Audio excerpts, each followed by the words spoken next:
pues hoy vamos a hablar del pronombre, que ya es en realidad la proposición, las últimas claves de palabras que nos faltan para terminar de ver todas las claves de palabras que hay en nuestra lengua. Y bueno, pues dado que el pronombre además, ¿no? Es una clase de palabra transversal también, ¿no? Ya hemos visto algunas claves de palabras como los determinantes y algunos usos adverbiales que tienen también o suelen ser clasificados en muchas ocasiones como como pronombres. Pues específicamente, ¿no? A lo largo de este video vamos a hablar específicamente del pronombre personal, aunque haremos una pequeña introducción, ¿no? Entonces, bueno, ¿qué hay que decir? El pronombre, ¿no? Como categoría ha sido entendida en realidad de diferentes maneras en la tradición gramatical. Según la etimología de la palabra, el pronombre es el sustituto del nombre y si queremos ser más precisos, tenemos que decir que en realidad es el sustituto del sintagma nominal. Así, por ejemplo, yo resulta la forma abreviada de la persona que está emitiendo este mensaje y un interrogativo como qué sería el objeto concreto o no por el que estoy preguntando. Sin embargo, ¿no? Estas palabras no son solo formas abreviadas de expresar conceptos más complejos, sino que son recursos necesarios e insustituibles que vinculan la lengua con la situación en la que tiene lugar el acto de habla, es decir, con sus participantes y sus coordenadas espaciotemporales, así como con el discurso que se desarrolla en distintos segmentos, ¿no? El pronombre, además, pues es una categoría transversal, como ya había dicho al principio, que se define por criterios semánticos y pragmáticos y que incluye entre sus miembros a sustantivos, que ese es el caso de los pronombres personales, también a elementos que pueden ser clasificados como determinantes o adjetivos, como los demostrativos o los posesivos, y también adverbios como así. Desde el punto de vista semántico y pragmático, los pronombres se definen por remitir a la situación en que se procede la instancia comunicativa, es decir, a los participantes, al momento o al lugar en donde está desarrollándose este evento. O bien, al hilo del discurso o a alguna entidad como miembro de una clase en términos cuantitativos, o por ejemplo a su número, a su cantidad o a su grado, ¿no? Como se advierte, los pronombres no forman una clase homogénea, sino que contiene varias subclases, ¿no? Y ya debería ser para todos evidente que esto pasa en muchas de las definiciones y de las clases de palabras que la gramática ha propuesto. Los determinantes, ¿no? Veamos justo como su relación con los determinantes. Ya habíamos visto que otorgan referencia o cuantificación a los sintagmas nominales, ¿no? Así el nombre, un nombre común como mujer, no designa a una persona, sino a toda una clase, la de los individuos adultos de sexo femenino. En cambio, la mujer sí puede designar a una persona concreta con esa propiedad. Entonces, por ejemplo, si ya se introdujo sobre todo a una mujer específica en el universo del discurso. Estas condiciones son bastante similares a las del empleo del pronombre, por ejemplo, ella. A su vez, ¿no? Por ejemplo, alguna mujer indica a una persona con esas características que va a ser exactamente lo mismo que va a indicar la forma alguna. Y ya habíamos visto, ¿no? Que estos en realidad hay que pensarlos como determinantes con un núcleo vacío en el sintagma nominal. Bueno, en ese sentido, los pronombres son un tipo particular de expresiones referenciales o de expresiones cuantificativas, es decir, de sintagmas nominales introducidos por determinantes o cuantificadores, es decir, funcionan como un sintagma nominal con un determinante. Como ya hemos mencionado, ¿no? Junto con los determinantes, algunos usos pronominales, en este video, como ya había también dicho, nos centraremos en los llamados pronombres personales. Entonces vamos a hablar de algunas características morfológicas y semánticas de estos elementos. Empecemos justo con las características de su flexión. Los pronombres personales son los únicos que no forman una clase transversal, es decir, que pertenecen todos en realidad a una misma clase que va a ser sustantiva. Se caracterizan por una serie de distinciones flexivas que les son específicas a ellos y no al resto de la clase de los sustantivos. Entonces, respecto al número, como los otros nombres, los pronombres se flexionan respecto al número, ¿no? Sin embargo, en los pronombres personales el número se entiende de una manera particular. Así, la primera persona de plural, nosotros, no indica normalmente un conjunto de personas que emiten un mensaje simultáneamente, sino que comprende al emisor y a una o más personas, entre las que puede estar o no incluido el destinatario, ¿no? De hecho, hay lenguas que tienen pronombres que llaman primera persona de plural inclusivo y primera persona de plural exclusivo. En el inclusivo se incluye al interlocutor, en el exclusivo, es decir, es un tú y yo y otros más, y en el exclusivo es un yo y otros más, pero no tú, ¿no? Y entonces, bueno, el español no hace eso, encontramos otras maneras de digamos, de decirle a la gente no queremos que tú estés con nosotros, ¿no? Que no te incluyas en nuestro colectivo. Pero bueno, este significado, perdón, este en realidad es el significado básico de nosotros, y lo que es particular, por ejemplo, de este nosotros, es que también se usa en un sentido figurado, como equivalente al yo, en algo que se llama uso majestático, ¿no? Es decir, este solía ser majestático por majestad, ¿no? Por el rey, y ahora, por ejemplo, en términos académicos es una de las formas en las que se suele escribir objetivamente un texto o un paper, ¿no? Entonces, ahí se utiliza esta forma de nosotros que llamamos majestática. También, ¿no? Tienen ciertos valores a veces de modestia, que ese sería el uso académico, y eso no implica que vaya más de un autor en realidad, ¿no? Es un uso de una persona. En ese sentido, es equivalente al yo. También, en ciertos contextos, puede usarse como equivalente a un tú o a un usted, como cuando, por ejemplo, pensemos en un enfermero que le pregunta a un paciente, ¿cómo nos despertamos hoy? Y bueno, ahí claramente no estamos involucrando o no estamos involucrados en el evento comunicativo en la primera persona del singular, sino que es una manera, digo, perdón, del plural, sino que es una manera de usar este nosotros, ¿no? Respecto al género, van a variar en género los pronombres de tercera persona en singular y plural, así como nosotros y vosotros, ¿no? Que bueno, vosotros, nosotros no lo usamos. Son comunes en cuanto al género el resto de pronombres personales, por ejemplo, yo, tú, vos, usted y ustedes, en todas sus formas. A diferencia de los sustantivos, los pronombres distinguen en la tercera persona del singular las formas concordadas de femenino y masculino, y además del neutro, ¿no? Que hace referencia a acontecimientos, expresiones lingüísticas y otros conceptos abstractos. Es decir, no admiten interpretaciones de persona. Estas son las formas neutras, por ejemplo, ello y lo. Entonces tenemos ahí 3 ejemplos. No me gusta eso, será porque no lo veo claro, y entonces ese lo está hablando de un elemento que no conocemos, porque ese eso también está hablando de un elemento que no sabemos exactamente de qué se trata. Ayer vino a visitarme Luis, lo vi muy bien, ¿no? Entonces estamos abstrayendo una característica de una persona, ya no estamos hablando de una persona en concreto. Aunque también podría ser que aquí estemos hablando de una persona en concreto. Es un hombre muy sensible, aunque no lo parezca, ¿no? Y lo mismo ahí, no lo parezca, es más bien toda la proposición ser un hombre sensible y no específicamente la persona de la que estamos hablando, ¿no? Incluso podríamos cambiar ahí el género para que vean que es verdad que no estamos hablando de un ente concreto, es una mujer muy sensible, aunque no lo parezca, ¿no? Y otra vez este lo es justamente este uso neutro, no el uso masculino de objeto directo. Ahora bien, respecto a persona, estos pronombres se caracterizan por diferenciar las 3 personas del discurso. Tenemos la correspondiente al emisor, la del destinatario y la entidad, que puede ser o no humana, que no coincide ni con el emisor ni con el destinatario. De hecho, esta es la organización de las 3 personas gramaticales, ¿no? Primera persona, el emisor; segunda persona, el destinatario; tercera persona, el resto de elementos en el mundo, ¿no? También los posesivos poseen el rasgo de persona, por lo que a veces se les asimila a la clase de los pronombres personales. Las 3 personas del discurso no siempre concuerdan con las desinencias verbales correspondientes. Esta discordancia se produce en el caso de usted y su plural ustedes, que si bien hacen referencia al o a los interlocutores, como es propio de la segunda persona discursiva, se combinan con la tercera persona, debido a que provienen de sintagmas nominales que históricamente pues tenían que asimilarse a la tercera persona, y estos sintagmas nominales es vuestra merced y vuestras mercedes. Particularmente, en el resto de la gramática del español esto no existe, pero en los pronombres personales tenemos además marca de caso, ¿no? El paradigma de cada uno de los pronombres personales incluye diferentes formas que justo van a depender de la función sintáctica que desempeñen, ¿no? Entonces justamente eso es lo mismo que en latín, por ejemplo, llaman caso. La flexión de caso pone de manifiesto precisamente esta información. Así el llamado caso recto o nominativo va a ser propio del sujeto, como en la oración yo no vi nada.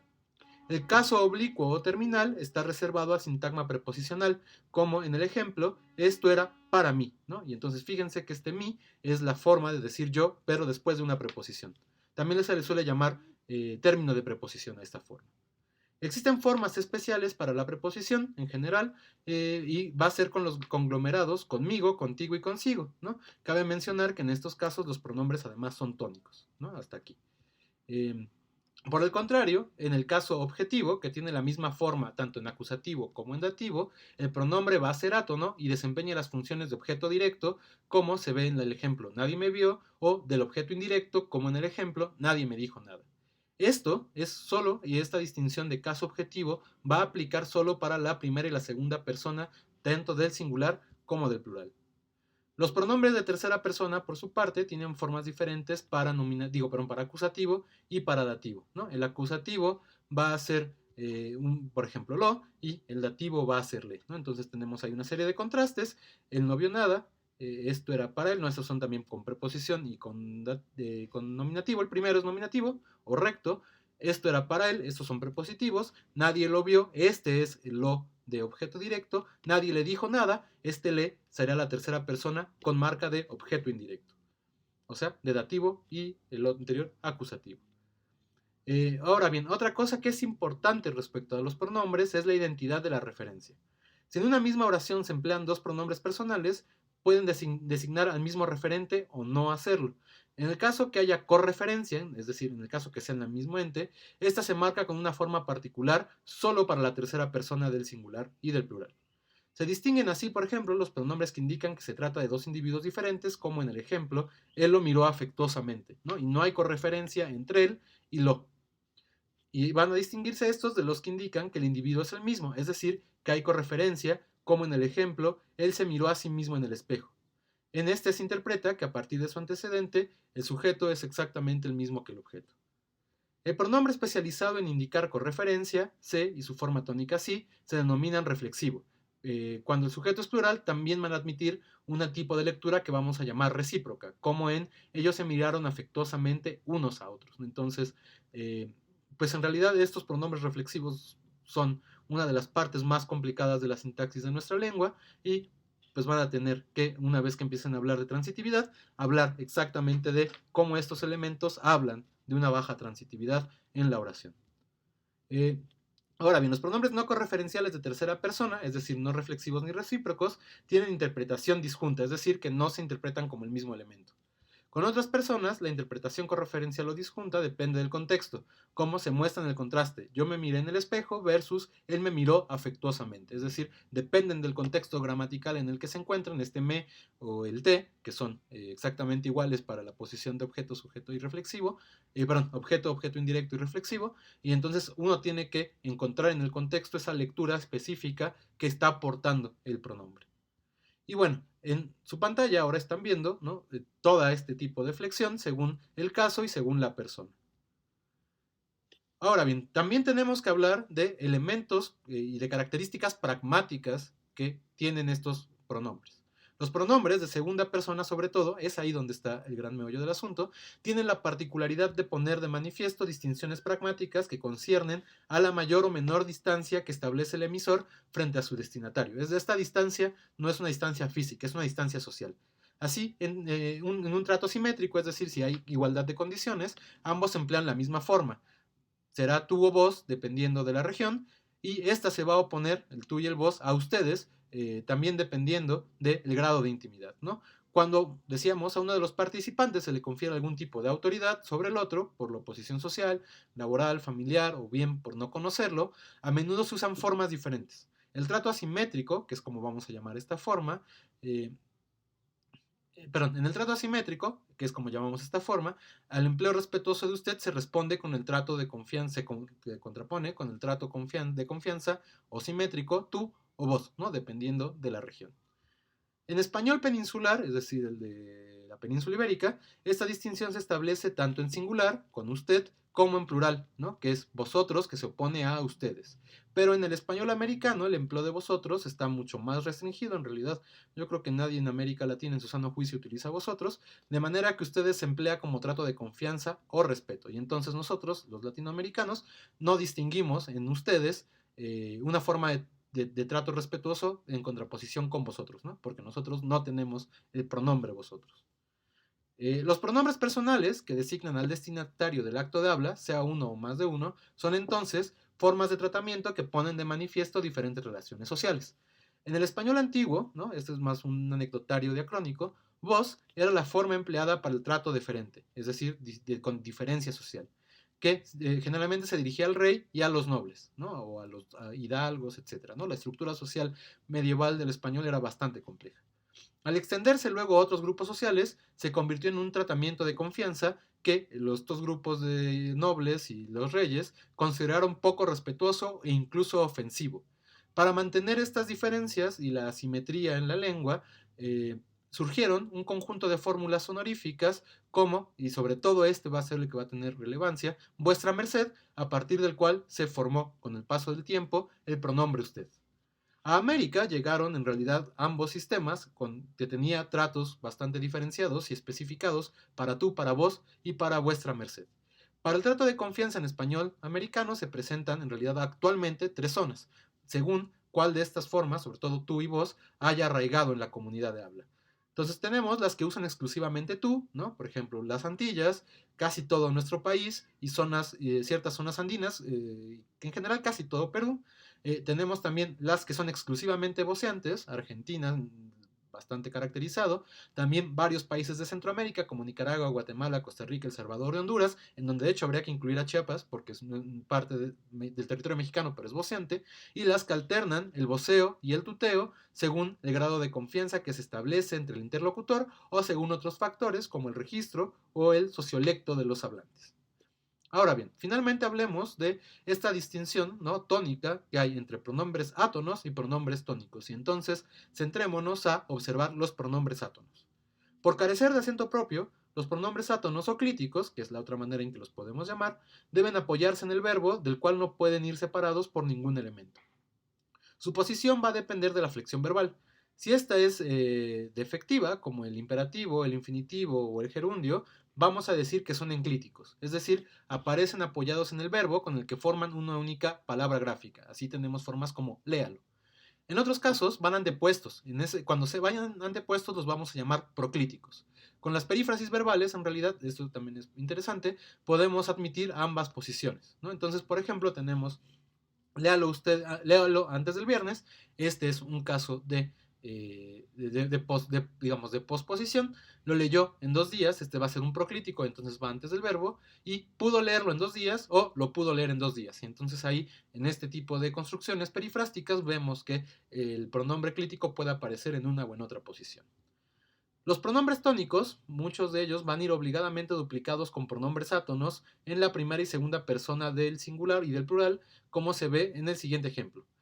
Por ejemplo, tenemos saludó a mí, esto es agramatical, me saludó a mí, esto es completamente gramatical, y de hecho podemos quitar el a mí y me saludó, eso se entiende completamente y no es agramatical. Lo mismo ocurre casi siempre con los dativos de la tercera persona, como se muestra en el siguiente contraste, ¿no? Vamos a tener que es agramatical, a Elena encanta el chocolate, pero va a ser agramatical, a Elena le encanta el chocolate. Y ese otra vez podemos quitar a Elena y dejar le encanta el chocolate y otra vez eso sí es gramatical. En español rioplatense y andino, aunque sobre todo en español rioplatense, es muy frecuente la duplicación también con los acusativos, no solo cuando el objeto aparece en posición preverbal, sino también en la posición posverbal, como en el ejemplo, a Carlos lo vi ayer a Carlos.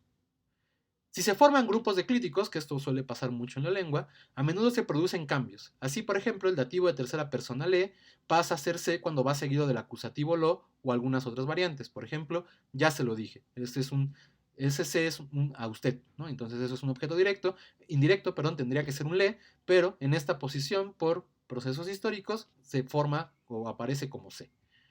Como el pronombre se carece de variante plural, ¿no?, es frecuente que esta información, o sea, cuando hay una pluralidad en alguno de los elementos que están pronominalizados y que va a corresponder o bien a ustedes o a ellos, se transfiere al acusativo, ¿no? Y entonces de esta manera se produce una discordancia entre el plural de los y el objeto.